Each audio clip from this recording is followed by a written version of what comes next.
The Dhammapada. Chapter 1. The Twin Verses. 1. All that we are is the result of what we have thought. It is founded on our thoughts. It is made up of our thoughts. If a man speaks or acts with an evil thought, pain follows him, as the wheel follows the foot of the ox that draws the carriage. 2. All that we are is the result of what we have thought. It is founded on our thoughts. It is made up of our thoughts. If a man speaks or acts with a pure thought, happiness follows him, like a shadow that never leaves him. 3. He abused me, he beat me, he defeated me, he robbed me. In those who harbor such thoughts, hatred will never cease. 4. He abused me, he beat me, he defeated me, he robbed me. In those who do not harbor such thoughts, hatred will cease. 5. For hatred does not cease by hatred at any time.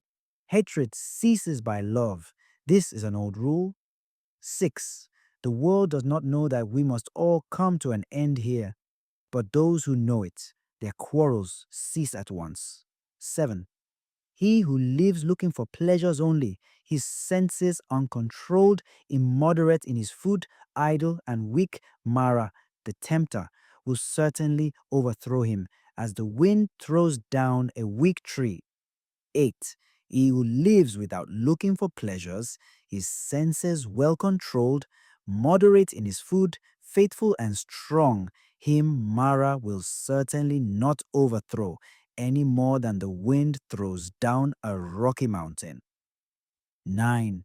He who wishes to put on the yellow dress without having cleansed himself from sin, who disregards temperance and truth, is unworthy of the yellow dress. 10. But he who has cleansed himself from sin is well grounded in all virtues, and regards also temperance and truth, he is indeed worthy of the yellow dress. 11. They who imagine truth in untruth and see untruth in truth never arrive at truth, but follow vain desires. 12. They who know truth in truth and untruth in untruth arrive at truth and follow true desires. 13. As rain breaks through an ill-thatched house, passion will break through an unreflecting mind. 14. As rain does not break through a well-thatched house, passion will not break through a well-reflecting mind. 15. The evildoer mourns in this world, and he mourns in the next. He mourns in both. He mourns and suffers when he sees the evil of his own work. 16. The virtuous man delights in this world, and he delights in the next. He delights in both. He delights and rejoices when he sees the purity of his own work.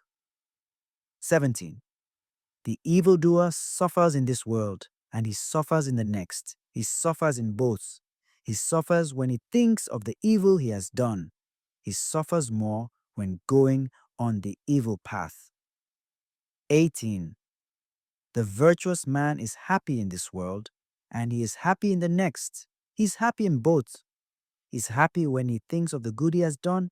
He is still more happy when going on the good path. 19. The thoughtless man, even if he can recite a large portion of the law, but is not a doer of it, has no share in the priesthood, but is like a cowherd, counting the cows of others. 20. The follower of the law, even if he can recite only a small portion of the law, but having forsaken passion and hatred and foolishness, possesses true knowledge and serenity of mind. He, caring for nothing in this world or that to come, has indeed a share in the priesthood. Chapter 2. On Earnestness. 21. Earnestness is the path of immortality, nirvana; thoughtlessness, the path of death. Those who are in earnest do not die. Those who are thoughtless are as if dead already. 22. Those who are advanced in earnestness, having understood this clearly, Delight in earnestness and rejoice in the knowledge of the Arias, the elect. 23. These wise people, meditative, steady, always possessed of strong powers, attain to nirvana, the highest happiness. 24. If an earnest person has roused himself, if he is not forgetful, if his deeds are pure, if he acts with consideration, if he restrains himself and lives according to law, then his glory will increase. 25. By rousing himself, by earnestness, by restraint and control, the wise man may make for himself an island which no flood can overwhelm. 26. Fools follow after vanity, men of evil wisdom. The wise man keeps earnestness as his best jewel. 27. Follow not after vanity, nor after the enjoyment of love and lust.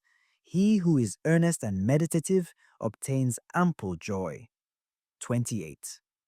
When the learned man drives away vanity by earnestness, he, the wise, climbing the terraced heights of wisdom, looks down upon the fools.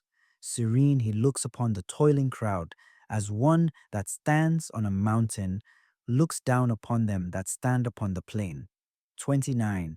Earnest among the thoughtless, awake among the sleepers, the wise man advances like a racer, leaving behind the hack. 30. By earnestness did Magavan, Indra, rise to the lordship of the gods. People praise earnestness. Thoughtlessness is always blamed. 31. A bhikshu, mendicant, who delights in earnestness, who looks with fear on thoughtlessness, moves about like fire, burning all his fetters, small or large. 32. A bhikshu, mendicant, who delights in reflection, who looks with fear on thoughtlessness, cannot fall away from his perfect state. He is close upon nirvana. Chapter 3. Thoughts. 33. As a fletcher makes straight his arrow, a wise man makes straight his trembling and unsteady thought, which is difficult to guard, difficult to hold back. 34. As a fish taken from his watery home and thrown on dry ground, our thought trembles all over in order to escape the dominion of Mara, the tempter. 35. It is good to tame the mind, which is difficult to hold in and flighty, rushing wherever it listeth. A tamed mind brings happiness. 36. Let the wise man guard his thoughts, for they are difficult to perceive, very artful, and they rush wherever they list. Thoughts well guarded bring happiness. 37. Those who bridle their mind which travels far, moves about alone, is without a body, and hides in the chamber of the heart, will be free from the bonds of Mara, the tempter. 38. If a man's thoughts are unsteady, if he does not know the true law, if his peace of mind is troubled, his knowledge will never be perfect. 39. If a man's thoughts are not dissipated, if his mind is not perplexed, if he has ceased to think of good or evil, then there is no fear for him while he is watchful. 40.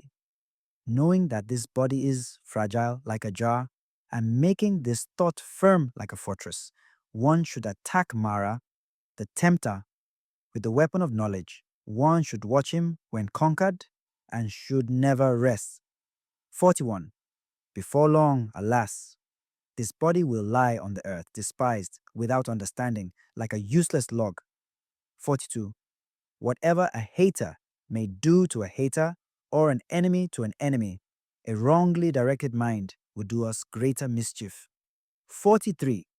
Not a mother, not a father will do so much, nor any other relative. A well-directed mind will do us greater service. Chapter 4. Flowers. 44. Who shall overcome this earth and the world of Yama, the Lord of the departed, and the world of the gods? Who shall find out the plainly shown path of virtue as a clever man finds out the right flower? 45. The disciple will overcome the earth and the world of Yama and the world of the gods. The disciple will find out the plainly shown path of virtue as a clever man finds out the right flower. 46. He who knows that this body is like froth and has learned that it is as unsubstantial as a mirage will break the flower-pointed arrow of Mara and never see the king of death. 47. Death carries off a man who is gathering flowers and whose mind is distracted, as a flood carries off a sleeping village. 48. Death subdues a man who is gathering flowers and whose mind is distracted before he is satiated in his pleasures. 49. As the bee collects nectar and departs without injuring the flower or its color or scent, so let a sage dwell in his village. 50. Not the perversities of others, not their sins of commission or omission, but his own misdeeds and negligences should a sage take notice of. 51. Like a beautiful flower, full of color, but without scent, are the fine but fruitless words of him who does not act accordingly. 52.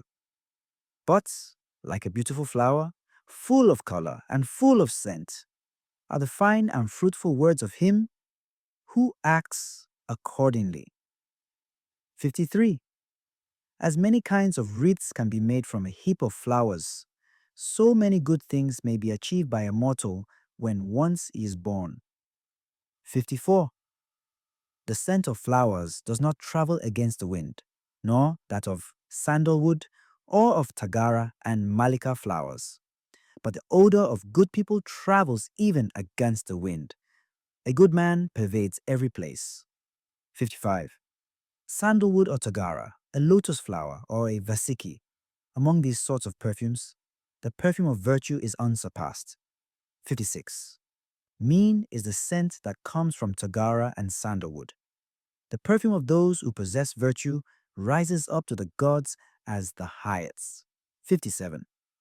Of the people who possess these virtues, who live without thoughtlessness, and who are emancipated through true knowledge, Mara, the tempter, never finds the way. 58, 59. As on a heap of rubbish cast upon the highway, the lily will grow full of sweet perfume and delight. Thus the disciple of the truly enlightened Buddha shines forth by his knowledge among those who are like rubbish, among the people that walk in darkness. Chapter 5. The Fool. 60. Long is a night to him who is awake, long is a mile to him who is tired. Long is life to the foolish who do not know the true law. 61. If a traveler does not meet with one who is his better or his equal, let him firmly keep to his solitary journey. There is no companionship with a fool. 62. These sons belong to me, and this wealth belongs to me. With such thoughts a fool is tormented. He himself does not belong to himself. How much less sons and wealth? 63.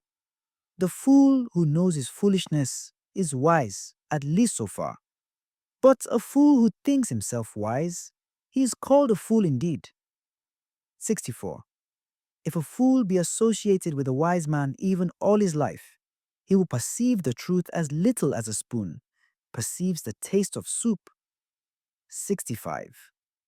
If an intelligent man be associated for 1 minute only with a wise man, he will soon perceive the truth, as the tongue perceives the taste of soup.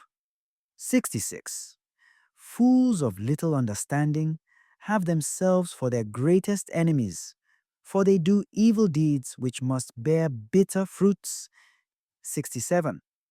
That deed is not well done of which a man must repent, and the reward of which he receives crying and with a tearful face.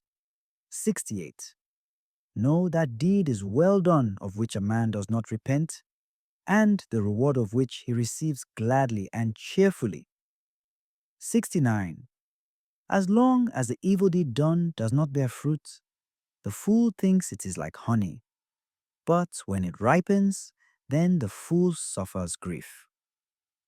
70. Let a fool month after month eat his food, like an ascetic, with the tip of a blade of kusa grass. Yet he is not worth the 16th particle of those who have well weighed the law. 71. An evil deed, like newly drawn milk, does not turn suddenly. Smoldering, like fire covered by ashes, it follows the fool. 72. And when the evil deed, after it has become known, brings sorrow to the fool, then it destroys his bright lot, nay, it cleaves his head. 73. Let the fool wish for a false reputation, for precedence among the bhikshus, for lordship in the convents, for worship among other people. 74. May both the layman and he who has left the world think that this is done by me. May they be subject to me in everything which is to be done or is not to be done. Thus is the mind of the fool, and his desire and pride increase. 75. One is the road that leads to wealth, another, the road that leads to nirvana. If the bhikshu, the disciple of Buddha, has learnt this, he will not yearn for honor. He will strive after separation from the world. Chapter 6. The Wise Man, Pandaita. 76. If you see an intelligent man who tells you where true treasures are to be found, who shows what is to be avoided, and administers reproofs, follow that wise man. It will be better, not worse, for those who follow him. 77. Let him admonish, let him teach, let him forbid what is improper. He will be beloved of the good, by the bad he will be hated. 78. Do not have evildoers for friends. Do not have low people for friends. Have virtuous people for friends. Have for friends the best of men. 79. He who drinks in the law lives happily with a serene mind. The sage rejoices always in the law as preached by the elect Aryas. 80. Well makers lead the water wherever they like. Fletchers bend the arrow. Carpenters bend a log of wood. Wise people fashion themselves. 81. As a solid rock is not shaken by the wind, wise people falter, not amidst blame and praise. 82. Wise people, after they have listened to the laws, become serene, like a deep, smooth, and still lake. 83. Good people walk on whatever befall, the good do not prattle, longing for pleasure. Whether touched by happiness or sorrow, wise people never appear elated or depressed. 84. If, whether for his own sake or for the sake of others, a man wishes neither for a son, nor for wealth, nor for lordship, and if he does not wish for his own success by unfair means, then he is good, wise, and virtuous. 85. Few are there among men who arrive at the other shore, become our hats. The other people here run up and down the shore. 86.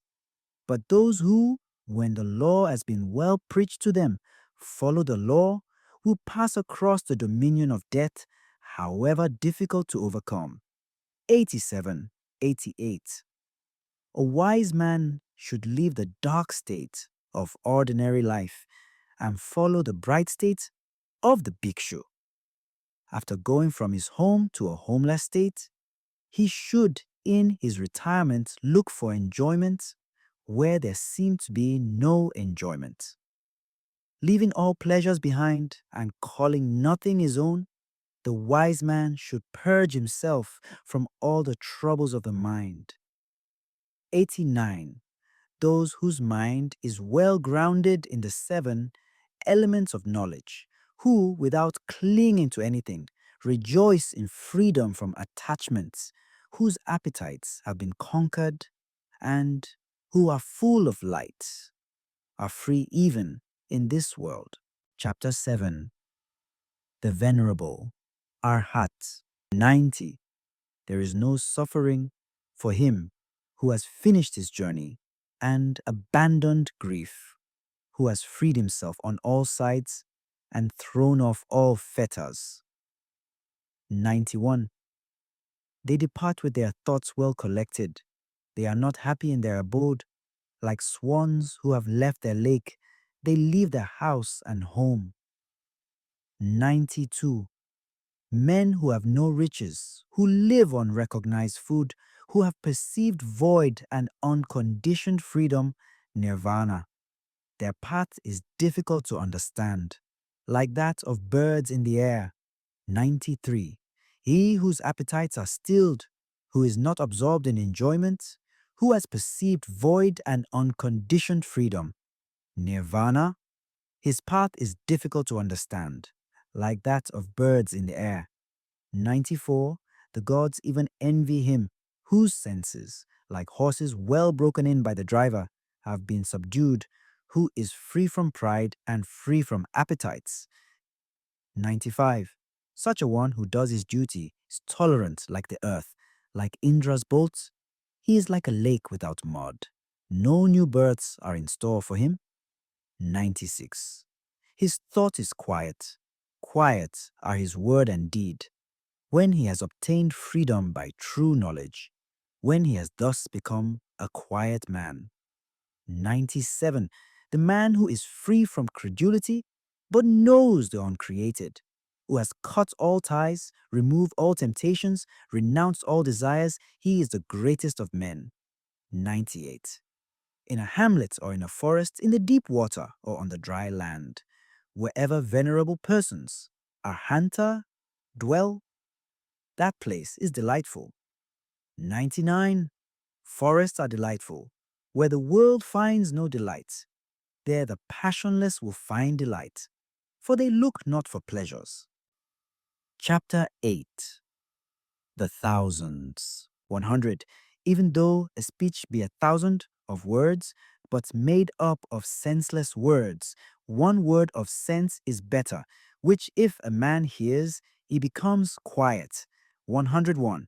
Even though a gatha, poem, be 1,000 of words, but made up of senseless words, one word of a gatha is better, which if a man hears, he becomes quiet.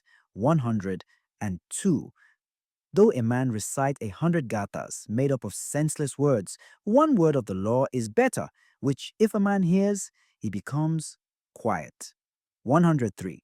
If one man conquer in battle 1,000 times 1,000 men, and if another conquer himself, he is the greatest of conquerors. 104, 105. One's own self conquered is better than all other people. Not even a god, a Gandharva, not Mara with Brahman, could change into defeat the victory of a man who has vanquished himself and always lives under restraint. 106. If a man for 100 years sacrifice month after month with 1,000, and if he but for one moment pay homage to a man whose soul is grounded in true knowledge, better is that homage than sacrifice for 100 years. 107. If a man for 100 years worship Agni, fire, in the forest, and if he but for one moment pay homage to a man whose soul is grounded in true knowledge, better is that homage than sacrifice for 100 years. 108. Whatever a man sacrifice in this world as an offering or as an oblation for a whole year in order to gain merit, the whole of it is not worth a quarter, a farthing. Reverence shown to the righteous is better. 109. He who always greets and constantly reveres the aged, 4 things will increase to him, viz. Life, beauty, happiness, power. 110. But he who lives 100 years, vicious and unrestrained, a life of one day, is better if a man is virtuous and reflecting. 111. And he who lives 100 years, ignorant and unrestrained, a life of one day is better if a man is wise and reflecting. 112. and he who lives 100 years idle and weak. A life of one day is better if a man has attained firm strength. 113. And he who lives 100 years, not seeing beginning and end. A life of one day is better if a man sees beginning and end. 114. And he who lives 100 years, not seeing the immortal place. A life of one day is better if a man sees the immortal place. 115. And he who lives 100 years, not seeing the highest law. A life of one day is better if a man sees the highest law. Chapter 9. Evil. 116. If a man would hasten towards the good, he should keep his thoughts away from evil. If a man does what is good slothfully, his mind delights in evil. 117.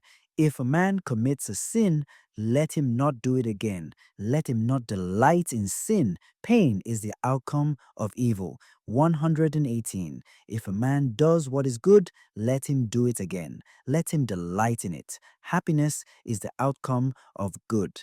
119. Even an evildoer sees happiness as long as his evil deed has not ripened. But when his evil deed has ripened, then does the evildoer see evil. 120. Even a good man sees evil days, as long as his good deed has not ripened. But when his good deed has ripened, then does the good man see happy days. 121. Let no man think lightly of evil, saying in his heart, "It will not come nigh unto me." Even by the falling of water drops, a water pot is filled. The fool becomes full of evil, even if he gather it little by little. 122. Let no man think lightly of good, saying in his heart, "It will not come nigh unto me." Even by the falling of water drops, a water pot is filled. The wise man becomes full of good, even if he gather it little by little. 123. Let a man avoid evil deeds as a merchant. If he has few companions and carries much wealth, avoids a dangerous road. As a man who loves life, avoids poison. 124. He who has no wound on his hand may touch poison with his hand. Poison does not affect one who has no wound, nor is there evil for one who does not commit evil. 125. If a man offend a harmless, pure, and innocent person, the evil falls back upon that fool like light dust thrown up against the wind. 126. Some people are born again. Evildoers go to hell. Righteous people go to heaven. Those who are free from all worldly desires attain nirvana. 127. Not in the sky, not in the midst of the sea, not if we enter into the clefts of the mountains. Is there known a spot in the whole world where a man might be freed from an evil deed? 128. Not in the sky, not in the midst of the sea, not if we enter into the clefts of the mountains. Is there known a spot in the whole world where death could not overcome the mortal? Chapter 10. Punishment. 129. All men tremble at punishment. All men fear death. Remember that you are like unto them, and do not kill nor cause slaughter. 130. All men tremble at punishment. All men love life. Remember that thou art like unto them, and do not kill nor cause slaughter. 131. He who seeking his own happiness punishes or kills beings who also long for happiness will not find happiness after death. 132. He who seeking his own happiness does not punish or kill beings who also long for happiness will find happiness after death. 133. Do not speak harshly to anybody. Those who are spoken to will answer thee in the same way. Angry speech is painful. Blows for blows will touch thee. 134. If, like a shattered metal plate, gong. Thou utter not, then thou hast reached nirvana. Contention is not known to thee. 135. As a cowherd, with his staff, drives his cows into the stable, so do age and death drive the life of men. 136. A fool does not know when he commits his evil deeds, but the wicked man burns by his own deeds as if burnt by fire. 137. He who inflicts pain on innocent and harmless persons will soon come to one of these 10 states. 138. He will have cruel suffering, loss, injury of the body, heavy affliction, or loss of mind. 139. Or a misfortune coming from the king, or a fearful accusation, or loss of relations, or destruction of treasures. 140. Or lightning fire will burn his houses. And when his body is destroyed, the fool will go to hell. 141. Not nakedness, not plaited hair, not dirt, not fasting, or lying on the earth, not rubbing with dust, not sitting motionless, can purify a mortal who has not overcome desires. 142. He who, though dressed in fine apparel, exercises tranquility, is quiet, subdued, restrained, chaste, and has ceased to find fault with all other beings, he indeed is a Brahmana, an ascetic, Shramana, a friar, Bhikshu. 143. Is there in this world any man so restrained by humility that he does not mind reproof as a well-trained horse the whip? 144.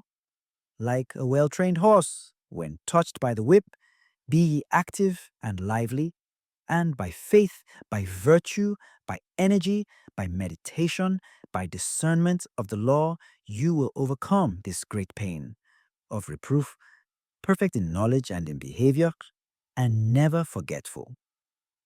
145. Well makers lead the water wherever they like. Fletchers bend the arrow.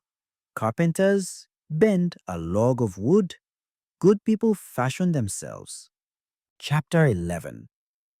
Old age. 146. How is there laughter? How is there joy as this world is always burning? Why do you not seek a light, ye who are surrounded by darkness? 147. Look at these dressed up lumps covered with wounds joined together, sickly, full of many thoughts, which has no strength, no hold. 148. This body is wasted, full of sickness and frail. This heap of corruption breaks to pieces. Life indeed ends in death. 149. Those white bones, like gourds thrown away in the autumn, what pleasure is there in looking at them? 150. After a stronghold has been made of the bones, it is covered with flesh and blood, and there dwell in it old age and death, pride and deceit. 151. The brilliant chariots of kings are destroyed. The body also approaches destruction. But the virtue of good people never approaches destruction. Thus do the good say to the good. 152. A man who has learnt little grows old like an ox. His flesh grows, but his knowledge does not grow. 153. 154. Looking for the maker of this tabernacle, I shall have to run through a course of many births, so long as I do not find him, and painful is birth again and again. But now, maker of the tabernacle, thou hast been seen, thou shalt not make up this tabernacle again. All thy rafters are broken, thy ridgepole is sundered. The mind, approaching the eternal, Visankara Nirvana, has attained to the extinction of all desires. 155. Men who have not observed proper discipline and have not gained treasure in their youth perish like old herons in a lake without fish. 156. Men who have not observed proper discipline and have not gained treasure in their youth, lie like broken bows sighing after the past. Chapter 12 Self 157. If a man hold himself dear, let him watch himself carefully. During one at least out of the three watches, a wise man should be watchful. 158. Let each man direct himself first to what is proper, then let him teach others. Thus, a wise man will not suffer. 159. If a man make himself as he teaches others to be, then, being himself well subdued, he may subdue others. One's own self is indeed difficult to subdue. 160. Self is the Lord of self. Who else could be the Lord? With self well subdued, a man finds a Lord such as few can find. 161. The evil done by oneself, self-begotten, self-bred, crushes the foolish as a diamond breaks a precious stone. 162. He whose wickedness is very great brings himself down to that state where his enemy wishes him to be, as a creeper does with the tree which it surrounds. 163. Bad deeds and deeds hurtful to ourselves are easy to do. What is beneficial and good, that is very difficult to do. 164. The foolish man who scorns the rule of the venerable, Arahat, of the elect, Arya, of the virtuous, and follows false doctrine. He bears fruit to his own destruction like the fruits of the Kataka reed. 165. By oneself, the evil is done. By oneself, one suffers. By oneself, evil is left undone. By oneself, one is purified. Purity and impurity belong to oneself. No one can purify another. 166. Let no one forget his own duty for the sake of another's, however great. Let a man, after he has discerned his own duty, be always attentive to his duty. Chapter 13. The world. 167. Do not follow the evil law. Do not live on in thoughtlessness. Do not follow false doctrine. Be not a friend of the world. 168. Rouse thyself. Do not be idle. Follow the law of virtue. The virtuous rests in bliss in this world and in the next. 169. Follow the law of virtue. Do not follow that of sin. The virtuous rests in bliss in this world and in the next. 170. Look upon the world as a bubble, look upon it as a mirage. The king of death does not see him who thus looks down upon the world. 171. Come, look at this glittering world like unto a royal chariot.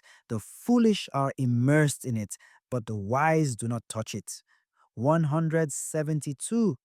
He who formerly was reckless and afterwards became sober brightens up this world like the moon when freed from clouds. 173. He whose evil deeds are covered by good deeds brightens up this world like the moon when freed from clouds. 174. This world is dark. Few only can see here. A few only go to heaven, like birds escaped from the net. 175. The swans go on the path of the sun. They go through the ether by means of their miraculous power. The wise are led out of this world when they have conquered Mara and his train. 176. If a man has transgressed one law and speaks lies and scoffs at another world, there is no evil he will not do. 177. The uncharitable do not go to the world of the gods. Fools only do not praise liberality. A wise man rejoices in liberality, and through it becomes blessed in the other world. 178. Better than sovereignty over the earth, better than going to heaven, better than lordship over all worlds, is the reward of the first step in holiness. Chapter 14. The Buddha, the awakened, 179. He whose conquest is not conquered again, into whose conquest no one in this world enters. By what track can you lead him? The awakened, the omniscient, the trackless. 180. He whom no desire with its snares and poisons can lead astray.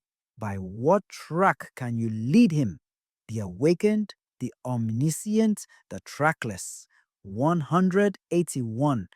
Even the gods envy those who are awakened and not forgetful, who are given to meditation, who are wise, and who delight in the repose of retirement from the world.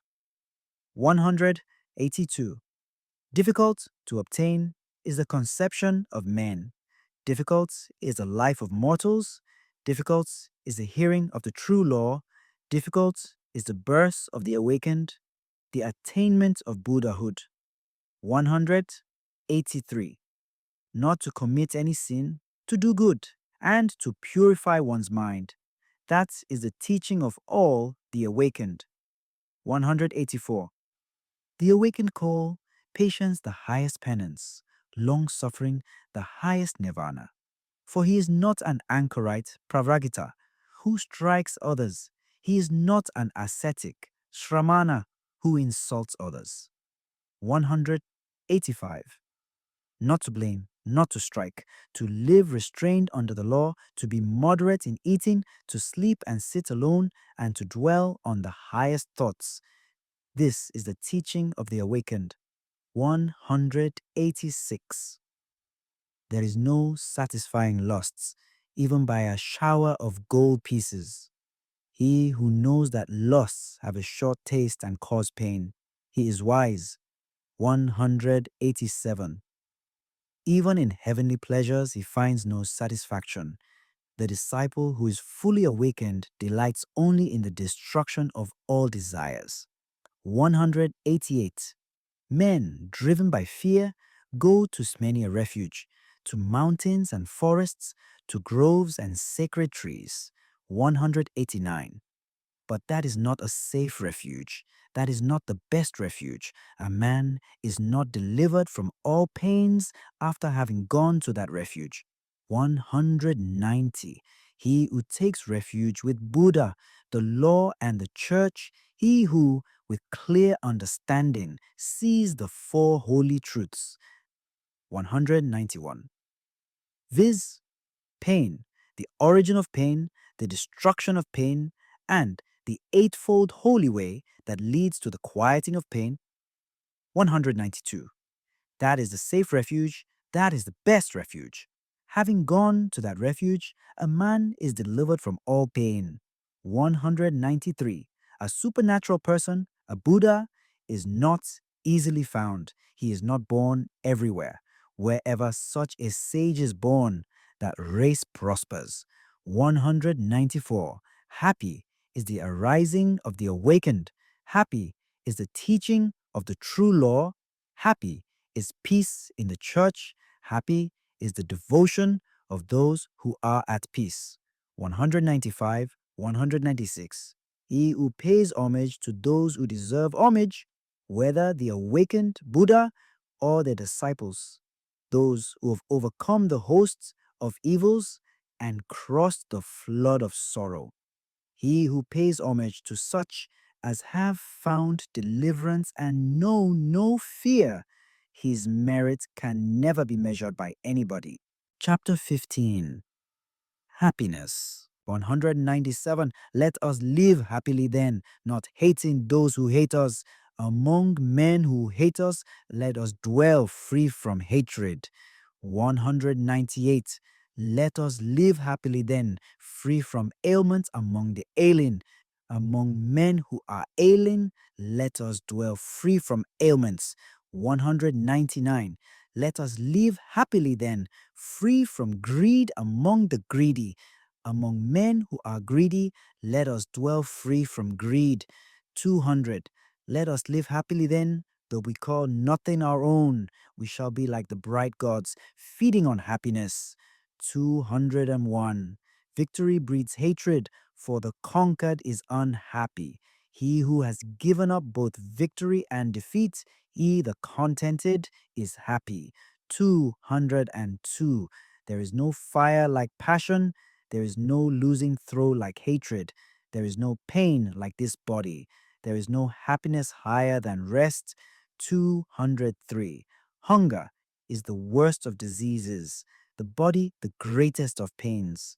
If one knows this truly, that is nirvana, the highest happiness. 204. Health is the greatest of gifts, contentedness, the best riches, trust is the best of relationships, nirvana, the highest happiness.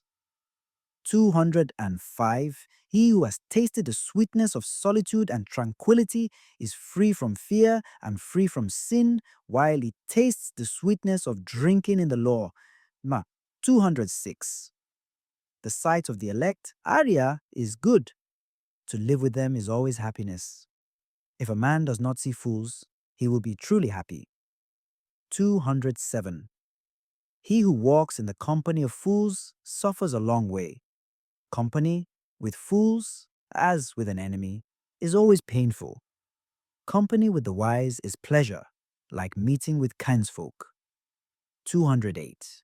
Therefore, one ought to follow the wise, the intelligent, the learned, the much enduring, the dutiful, the elect. One ought to follow a good and wise man, as the moon follows the path of the stars. Chapter 16. Pleasure. 209. He who gives himself to vanity and doesn't give himself to meditation, forgetting the real aim of life and grasping at pleasure, will in time envy him who has exerted himself in meditation. 210. Let no man ever look for what is pleasant or what is unpleasant. Not to see what is pleasant is pain, and it is pain to see what is unpleasant. 211. Let therefore no man love anything. Loss of the beloved is evil.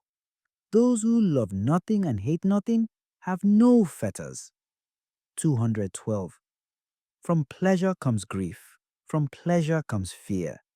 He who is free from pleasure knows neither grief nor fear. 213. From affection comes grief. From affection comes fear. He who is free from affection knows neither grief nor fear. 214. From lust comes grief. From lust comes fear. He who is free from lusts knows neither grief nor fear. 215. From love comes grief. From love comes fear. He who is free from love knows neither grief nor fear. 216. From greed comes grief. From greed comes fear. He who is free from greed knows neither grief nor fear. 217. He who possesses virtue and intelligence, who is just, speaks the truth, and does what is his own business, him the world will hold dear. 218. He in whom a desire for the ineffable, nirvana, has sprung up, who is satisfied in his mind, and whose thoughts are not bewildered by love, he is called Urdvam Srotas, carried upwards by the stream. 219. Kinsmen, friends, and lovers salute a man who has been long away and returns safe from afar. 220. In like manner, his good works receive him who has done good and has gone from this world to the other, as kinsmen receive a friend on his return. Chapter 17. Anger. 221. Let a man leave anger, let him forsake pride, let him overcome all bondage. No sufferings befall the man who is not attached to name and form and who calls nothing his own. 222. He who holds back rising anger like a rolling chariot. Him I call a real driver. Other people are but holding the reins. 223. Let a man overcome anger by love. Let him overcome evil by good. Let him overcome the greedy by liberality, the liar by truth. 224. Speak the truth. Do not yield to anger. Give if thou art asked for little. By these 3 steps thou wilt go near the gods. 225. The sages who injure nobody and who always control their body, they will go to the unchangeable place, Nirvana, where if they have gone, they will suffer no more. 226. Those who are ever watchful, who study day and night, and who strive after nirvana, their passions will come to an end. 227. This is an old saying, O Atula. This is not only of today.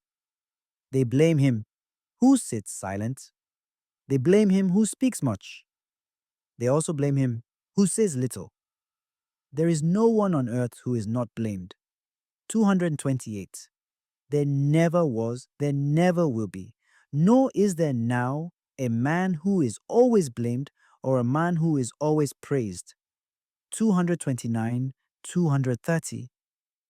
But he whom those who discriminate praise continually day after day as without blemish, wise, rich in knowledge and virtue, who would dare to blame him? Like a coin made of gold from the Gambu river, even the gods praise him. He is praised even by Brahman. 231. Beware of bodily anger and control thy body. Leave the sins of the body, and with thy body practice virtue. 232. Beware of the anger of the tongue and control thy tongue. Leave the sins of the tongue and practice virtue with thy tongue. 233. Beware of the anger of the mind and control thy mind. Leave the sins of the mind and practice virtue with thy mind. 234. The wise who control their body, who control their tongue, the wise who control their mind are indeed well controlled. Chapter 18. Impurity. 235. Thou art now like a sere leaf. The messengers of death, Yama, have come near to thee. Thou standest at the door of thy departure, and thou hast no provision for thy journey. 236. Make thyself an island, work hard, be wise. When thy impurities are blown away, and thou art free from guilt, thou wilt enter into the heavenly world of the elect, Ariya. 237. Thy life has come to an end. Thou art come near to death, Yama. There is no resting place for thee on the road, and thou hast no provision for thy journey. 238. Make thyself an island, work hard, be wise. When thy impurities are blown away, and thou art free from guilt, thou wilt not enter again into birth and decay. 239. Let a wise man blow off the impurities of his self, as a smith blows off the impurities of silver one by one, little by little, and from time to time. 240. As the impurity which springs from the iron when it springs from it, destroys it. Thus do a transgressor's own works lead him to the evil path. 241. The taint of prayers is non-repetition. The taint of houses, non-repair. The taint of the body is sloth. The taint of a watchman, thoughtlessness. 242. Bad conduct is the taint of woman. Greediness the taint of a benefactor. Tainted are all evil ways in this world and in the next. 243. But there is a taint worse than all taints. Ignorance is the greatest taint. O mendicants, throw off that taint and become taintless. 244. Life is easy to live for a man who is without shame, a crow hero, a mischief maker, an insulting, bold, and wretched fellow. 245.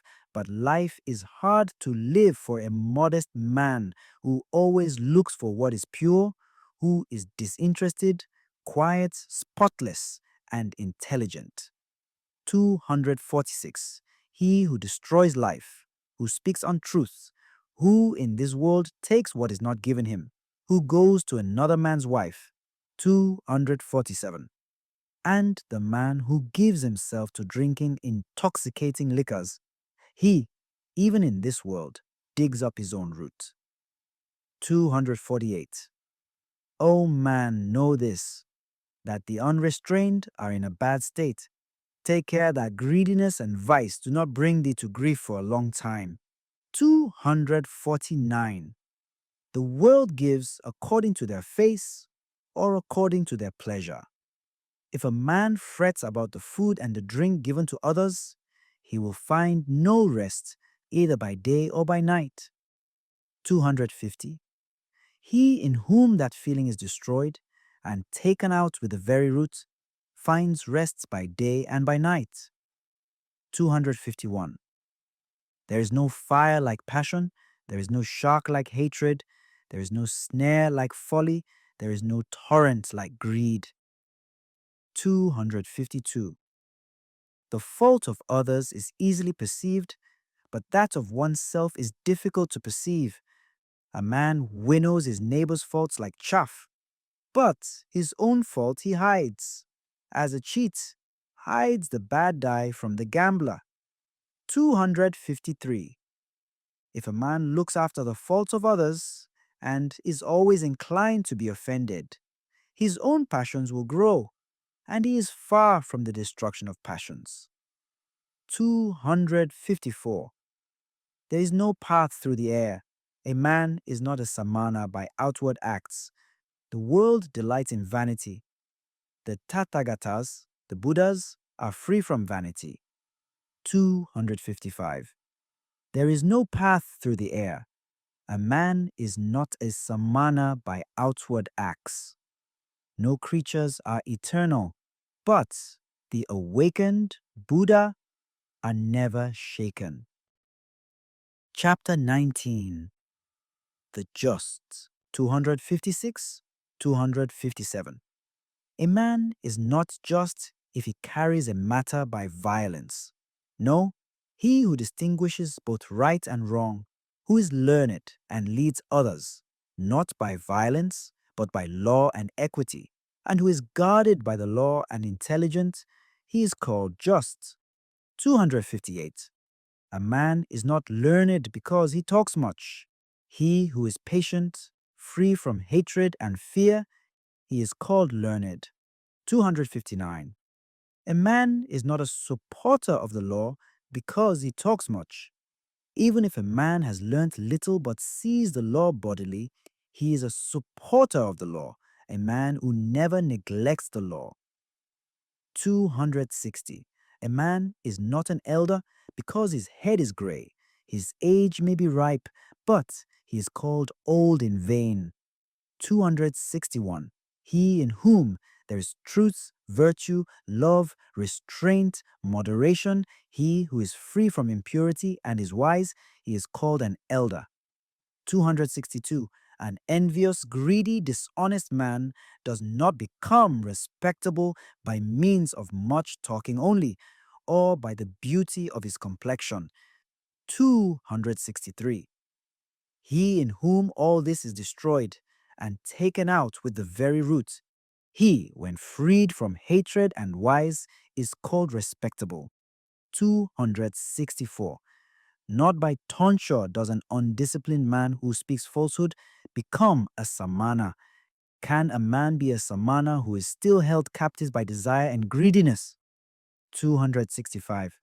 He who always quiets the evil, whether small or large, he is called a samana, a quiet man, because he has quieted all evil.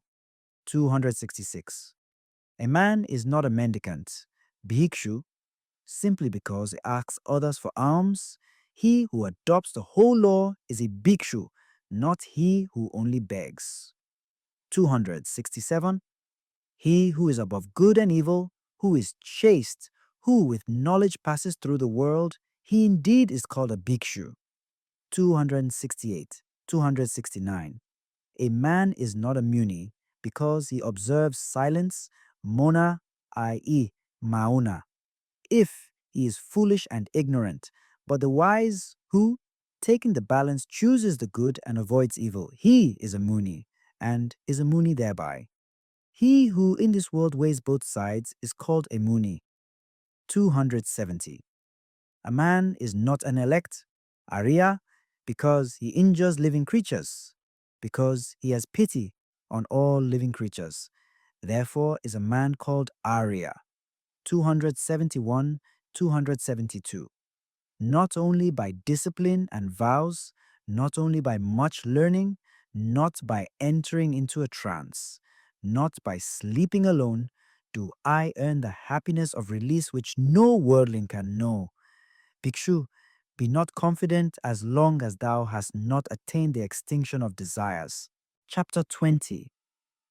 The Way. 273. The best of ways is the eightfold.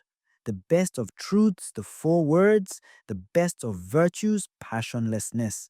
The best of men, he who has eyes to see. 274. This is the way. There is no other that leads to the purifying of intelligence. Go on this way. Everything else is the deceit of Mara, the tempter. 275. If you go on this way, you will make an end of pain. The way was preached by me when I had understood the removal of the thorns in the flesh. 276. You yourself must make an effort. The Tathagatas, Buddhas, are only preachers. The thoughtful who enter the way are freed from the bondage of Mara. 277. All created things perish. He who knows and sees this becomes passive in pain. This is the way to purity. 278. All created things are grief and pain. He who knows and sees this becomes passive in pain. This is the way that leads to purity. 279. All forms are unreal. He who knows and sees this becomes passive in pain. This is the way that leads to purity. 280. He who does not rouse himself when it is time to rise, who, though young and strong, is full of sloth, whose will and thought are weak, that lazy and idle man will never find the way to knowledge. 281.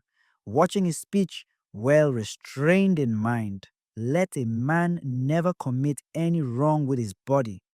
Let a man but keep these three roads of action clear, and he will achieve the way which is taught by the wise. 282. Through zeal, knowledge is gotten. Through lack of zeal, knowledge is lost. Let a man who knows this double path of gain and loss thus place himself that knowledge may grow. 283. Cut down the whole forest of lust, not a tree only.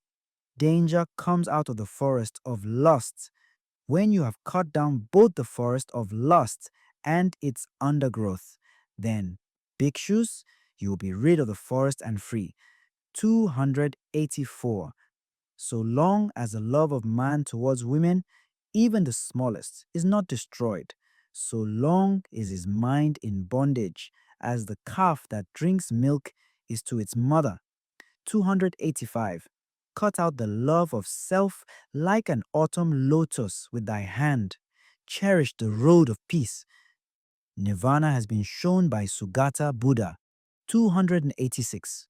Here I shall dwell in the rain, here in winter and summer. Thus the fool meditates and does not think of his death. 287. Death comes and carries off that man, praised for his children and flocks, his mind distracted as a flood carries off a sleeping village. 288. Sons are no help, nor a father, nor relations. There is no help from kinsfolk for one whom death has seized. 289. A wise and good man who knows the meaning of this should quickly clear the way that leads to nirvana. Chapter 21. Miscellaneous. 290. If by leaving a small pleasure one sees a great pleasure, let a wise man leave the small pleasure and look to the great. 291. He who, by causing pain to others, wishes to obtain pleasure for himself, he, entangled in the bonds of hatred, will never be free from hatred. 292. What ought to be done is neglected, what ought not to be done is done. The desires of unruly, thoughtless people are always increasing. 293. But they whose whole watchfulness is always directed to their body, who do not follow what ought not to be done, and who steadfastly do what ought to be done. The desires of such watchful and wise people will come to an end. 294. A true Brahmana goes scatheless, though he have killed father and mother, and two valiant kings, though he has destroyed a kingdom with all its subjects. 295.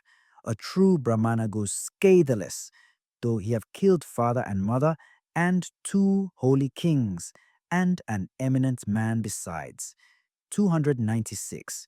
The disciples of Gautama, Buddha, are always well awake, and their thoughts day and night are always set on Buddha. 297. The disciples of Gautama are always well awake, and their thoughts day and night are always set on the law. 298. The disciples of Gautama are always well awake, and their thoughts day and night are always set on the church. 299.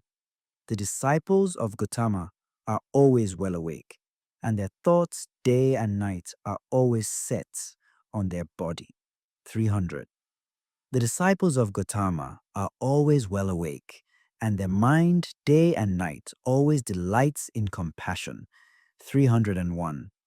The disciples of Gautama are always well awake, and their mind day and night always delights in meditation. 302. It is hard to leave the world to become a friar. It is hard to enjoy the world. Hard is the monastery. Painful are the houses. Painful it is to dwell with equals, to share everything in common. And the itinerant mendicant is beset with pain. Therefore let no man be an itinerant mendicant, and he will not be beset with pain. 303. Whatever place a faithful, virtuous, celebrated, and wealthy man chooses, there he is respected. 304. Good people shine from afar, like the snowy mountains. Bad people are not seen, like arrows shot by night. 305. He alone who, without ceasing, practices the duty of sitting alone and sleeping alone. He, subduing himself, will rejoice in the destruction of all desires alone, as if living in a forest. Chapter 22. The Downward Course. 306. He who says what is not goes to hell. He also who, having done a thing, says, I have not done it. After death both are equal, they are men with evil deeds in the next world. 307. Many men whose shoulders are covered with the yellow gown are ill-conditioned and unrestrained. Such evildoers, by their evil deeds, go to hell. 308. Better it would be to swallow a heated iron ball like flaring fire than that a bad, unrestrained fellow should live on the charity of the land. 309. Four things does a reckless man gain who covets his neighbor's wife: a bad reputation, an uncomfortable bed, thirdly, punishment, and lastly, hell. 310. There is bad reputation, and the evil way to hell. There is the short pleasure of the frightened in the arms of the frightened, and the king imposes heavy punishment. Therefore, let no man think of his neighbor's wife. 311. As a grass blade, if badly grasped, cuts the arm, badly practiced asceticism leads to hell. 312. An act carelessly performed, a broken vow, and hesitating obedience to discipline, all this brings no great reward.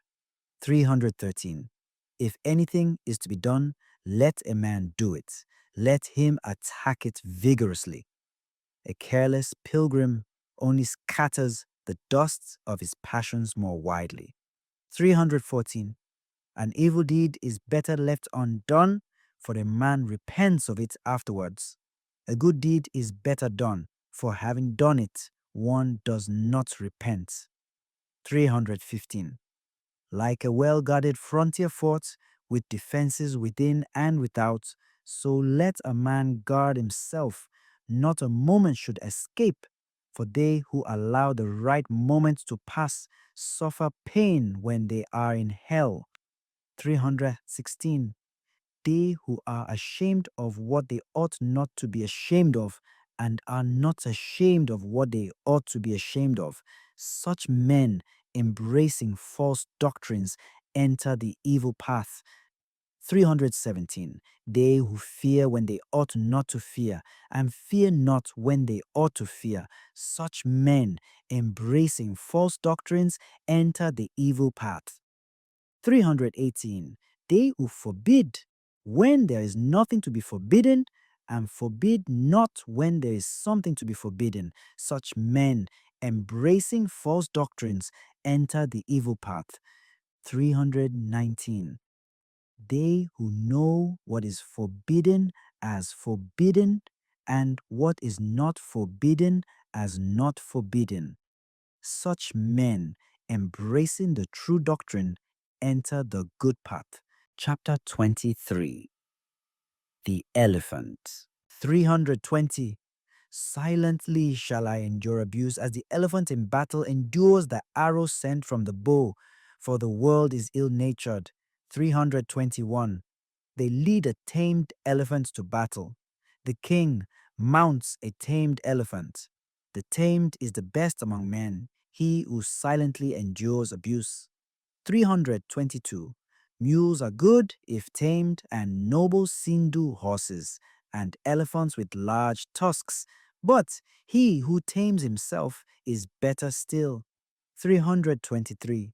For with these animals does no man reach the untrodden country, Nirvana, where a tamed man goes on a tamed animal, viz., on his own well-tamed self.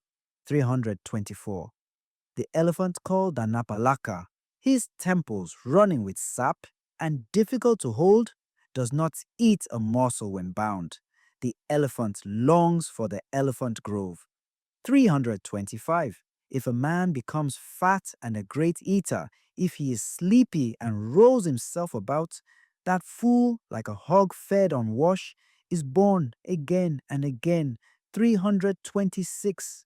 This mind of mine went formerly wandering about as it liked, as it listed, as it pleased, but I shall now hold it in thoroughly, as the rider who holds the hook holds in the furious elephant.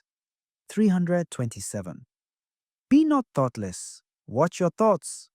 Draw yourself out of the evil way like an elephant sunk in mud. 328. If a man find a prudent companion who walks with him, is wise, and lives soberly, he may walk with him, overcoming all dangers, happy but considerate. 329.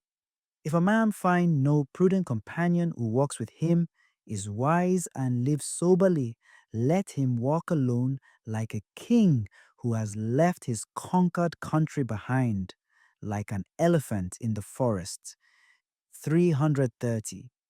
It is better to live alone. There is no companionship with a fool. Let a man walk alone. Let him commit no sin, with few wishes, like an elephant in the forest. 331. If an occasion arises, friends are pleasant, enjoyment is pleasant, whatever be the cause. A good work is pleasant in the hour of death. The giving up of all grief is pleasant. 332. Pleasant in the world is the state of a mother, pleasant the state of a father, pleasant the state of a samana, pleasant the state of a brahmana. 333. Pleasant is virtue lasting to old age. Pleasant is a faith firmly rooted. Pleasant is attainment of intelligence. Pleasant is avoiding of sins. Chapter 24. Thirst. 334. The thirst of a thoughtless man grows like a creeper. He runs from life to life like a monkey seeking fruit in the forest. 335. Whomsoever this fierce thirst overcomes, full of poison, in this world, his sufferings increase like the abounding banana grass. 336. He who overcomes this fierce thirst, difficult to be conquered in this world, sufferings fall off from him like water drops from a lotus leaf. 337.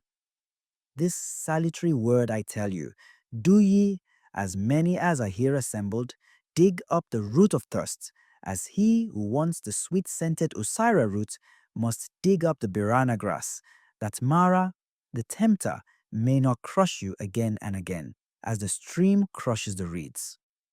338. As a tree, even though it has been cut down, is firm so long as its root is safe, and grows again.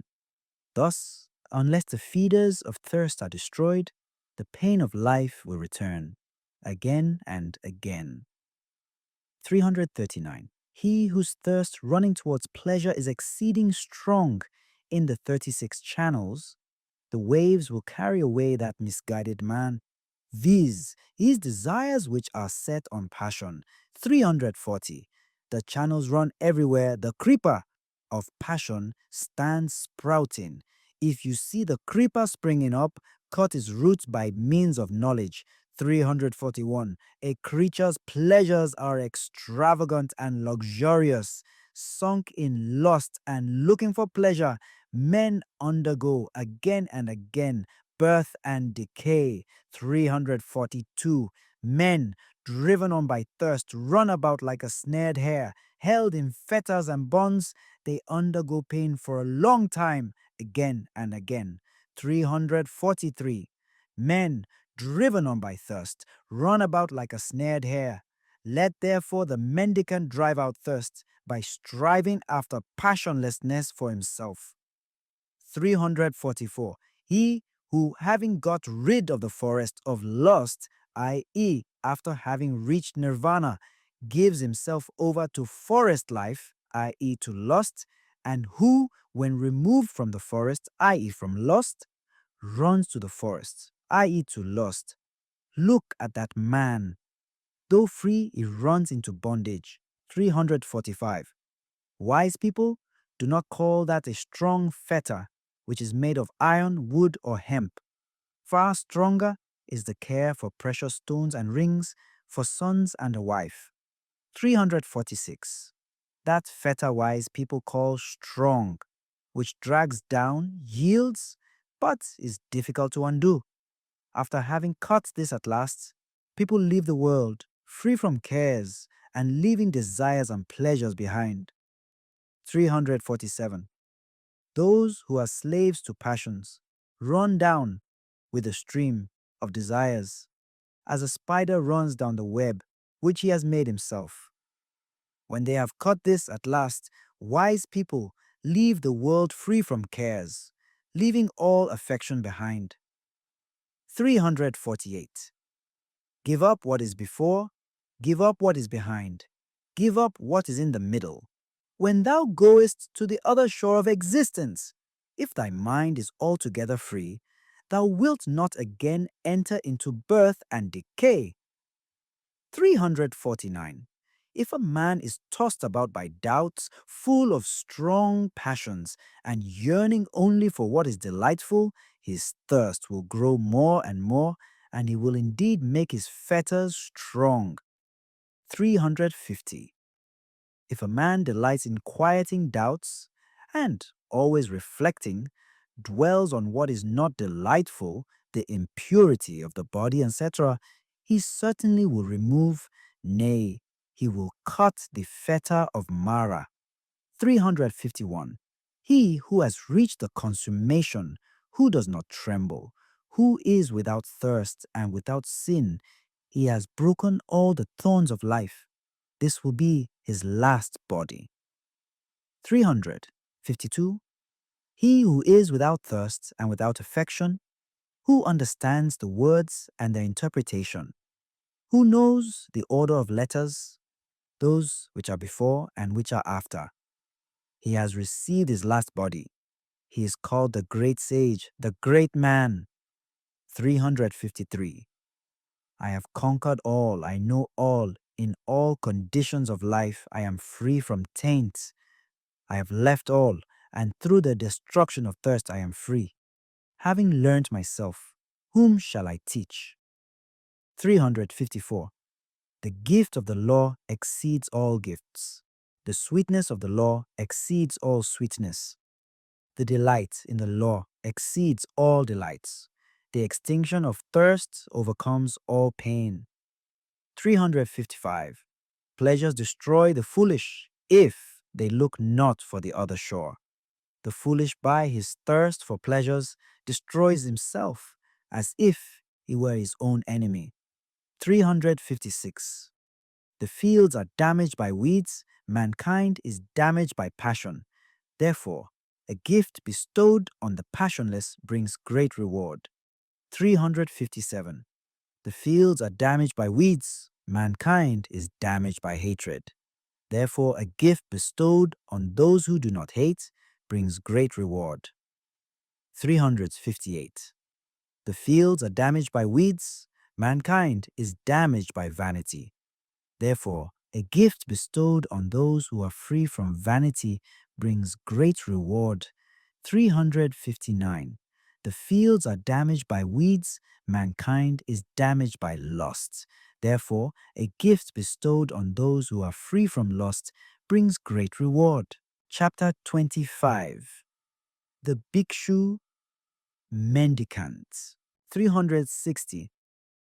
Restraint in the eye is good. Good is restraint in the ear. In the nose, restraint is good.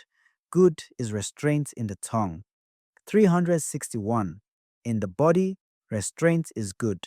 Good is restraint in speech. In thought, restraint is good. Good is restraint in all things. A bhikshu, restrained in all things, is freed from all pain. 362. He who controls his hand, he who controls his feet, he who controls his speech, he who is well controlled, he who delights inwardly, who is collected, who is solitary and content, him they call bhikshu. 363. The bhikshu who controls his mouth, who speaks wisely and calmly, who teaches the meaning and the law, his word is sweet. 364. He who dwells in the law, delights in the law, meditates on the law, follows the law, that bhikshu will never fall away from the true law. 365. Let him not despise what he has received, nor ever envy others. A mendicant who envies others does not obtain peace of mind. 366. A bhikshu who, though he receives little, does not despise what he has received, even the gods will praise him, if his life is pure and if he is not slothful. 367. He who never identifies himself with name and form and does not grieve over what is no more, he indeed is called a bhikshu. 368. The bhikshu who acts with kindness, who is calm in the doctrine of Buddha, will reach the quiet place, nirvana, cessation of natural desires and happiness. 369. O bhikshu, empty this boat. If emptied, it will go quickly. Having cut off passion and hatred, thou wilt go to nirvana. 370. Cut off the 5 senses. Leave the 5, rise above the 5. A bhikshu who has escaped from the 5 fetters, he is called Ogatina, saved from the flood. 371. Meditate, O bhikshu, and be not heedless. Do not direct thy thoughts to what gives pleasure, that thou mayest not for thy heedlessness have to swallow the iron ball in hell, and that thou mayest not cry out when burning. This is pain. 372. Without knowledge, there is no meditation. Without meditation, there is no knowledge. He who has knowledge and meditation is near unto nirvana. 373. A bhikshu who has entered his empty house and whose mind is tranquil feels a more than human delight when he sees the law clearly. 374. As soon as he has considered the origin and destruction of the elements, khanda, of the body, he finds happiness and joy which belong to those who know the immortal nirvana. 375. And this is the beginning here for a wise bhikshu: watchfulness over the senses, contentedness, restraint under the law. Keep noble friends whose life is pure and who are not slothful. 376. Let him live in charity. Let him be perfect in his duties. Then in the fullness of delight, he will make an end of suffering. 377. As the Vasika plant sheds its withered flowers, men should shed passion and hatred, O ye bhikshus. 378. The bhikshu whose body and tongue and mind are quieted, who is collected and has rejected the baits of the world, he is called quiet. 379.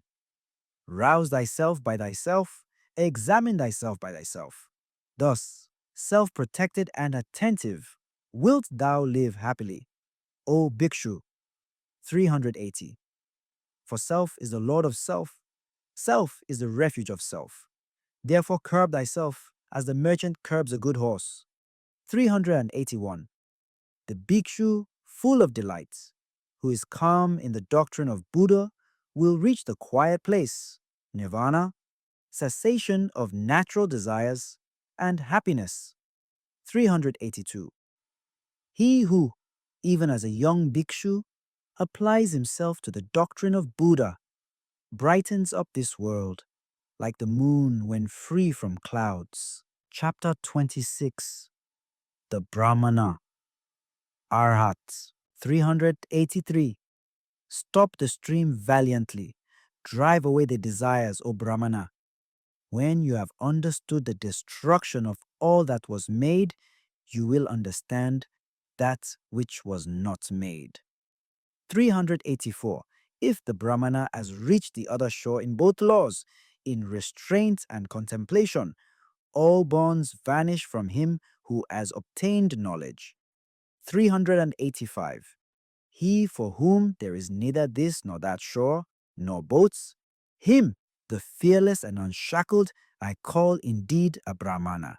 386. He who is thoughtful, blameless, settled, dutiful, without passions, and who has attained the highest end, him I call indeed a Brahmana. 387. The sun is bright by day, the moon shines by night. The warrior is bright in his armor. The Brahmana is bright in his meditation. But Buddha, the awakened, is bright with splendor, day and night. 388. Because a man is rid of evil, therefore he is called Brahmana. Because he walks quietly, therefore he is called Samana. Because he has sent away his own impurities, therefore he is called Pravragita. Pabagita, a pilgrim. 389. No one should attack a Brahmana, but no Brahmana, if attacked, should let himself fly at his aggressor. Woe to him who strikes a Brahmana, more woe to him who flies at his aggressor. 390. It advantages a Brahmana not a little if he holds his mind back from the pleasures of life. When all wish to injure has vanished, pain will cease. 391. Him I call indeed a Brahmana, who does not offend by body, word, or thought, and is controlled on these 3 points. 392. After a man has once understood the law as taught by the well-awakened Buddha, let him worship it carefully, as a Brahmana worships the sacrificial fire. 393. A man does not become a Brahmana, by his plaited hair, by his family, or by birth, in whom there is truth and righteousness. He is blessed. He is a Brahmana. 394. What is the use of plaited hair, O fool? What of the raiment of goat skins? Within thee there is ravening, but the outside thou makest clean. 395. The man who wears dirty raiments, who is emaciated and covered with veins, who lives alone in the forest and meditates, him I call indeed a Brahmana. 396. I do not call a man a Brahmana because of his origin or of his mother. He is indeed arrogant and he is wealthy, but the poor who is free from all attachments, him I call indeed a Brahmana. 397. Him I call indeed a Brahmana, who has cut all fetters, who never trembles, is independent and unshackled. 398. Him I call indeed a Brahmana, who has cut the strap and the thong, the chain with all that pertains to it, who has burst the bar and is awakened. 399. Him I call indeed a Brahmana, who, though he's committed no offense, endures reproach, bonds, and stripes, who has endurance for his force and strength for his army. 400. Him I call indeed a Brahmana, who is free from anger, dutiful, virtuous, without appetite, who is subdued and has received his last body. 401. Him I call indeed a Brahmana, who does not cling to pleasures, like water on a lotus leaf, like a mustard seed on the point of a needle. 402. Him I call indeed a Brahmana, who, even here, knows the end of his suffering, has put down his burden, and is unshackled. 403. Him I call indeed a Brahmana, whose knowledge is deep, who possesses wisdom, who knows the right way and the wrong, and has attained the highest end. 404. Him I call indeed a Brahmana, who keeps aloof both from laymen and from mendicants, who frequents no houses, and has but few desires. 405. Him I call indeed a Brahmana, who finds no fault with other beings, whether feeble or strong, and does not kill nor cause slaughter. 406. Him I call indeed a Brahmana, who is tolerant with the intolerant, mild with fault finders, and free from passion among the passionate. 407. Him I call indeed a Brahmana, from whom anger and hatred, pride and envy have dropped like a mustard seed from the point of a needle. 408. Him I call indeed a Brahmana, who utters true speech, instructive and free from harshness, so that he offend no one. 409. Him I call indeed a Brahmana, who takes nothing in the world that is not given him, be it long or short, small or large, good or bad. 410. Him I call indeed a Brahmana, who fosters no desires for this world or for the next, has no inclinations, and is unshackled. 411. Him I call indeed a Brahmana, who has no interests, and when he has understood the truth, does not say, how, and who has reached the depths of the immortal. 412. Him I call indeed a Brahmana, who in this world is above good and evil, above the bondage of both, free from grief, from sin, and from impurity. 413. Him I call indeed a Brahmana, who is bright like the moon, pure, serene, undisturbed, and in whom all gaiety is extinct. 414. Him I call indeed a Brahmana, who has traversed this miry road, the impassable world and its vanity, who has gone through and reached the other shore, is thoughtful, guileless, free from doubts, free from attachment and content. 415. Him I call indeed a Brahmana, who in this world, leaving all desires, travels about without a home, and in whom all concupiscence is extinct. 416.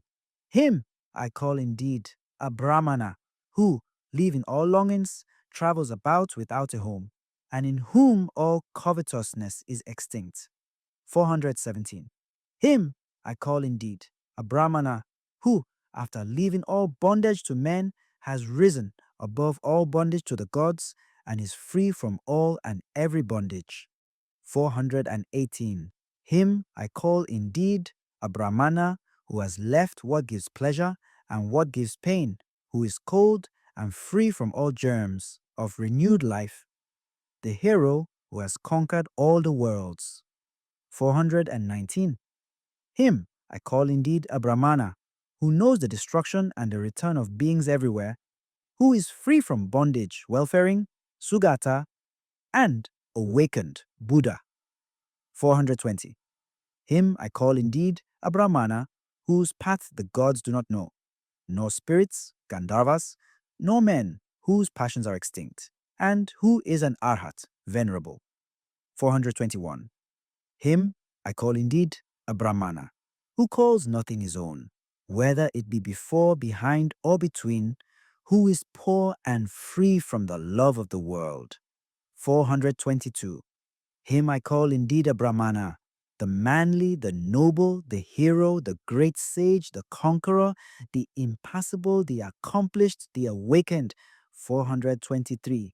Him I call indeed a Brahmana, who knows his former abodes, who sees heaven and hell, has reached the end of births, is perfect in knowledge, a sage, and whose perfections are all perfect.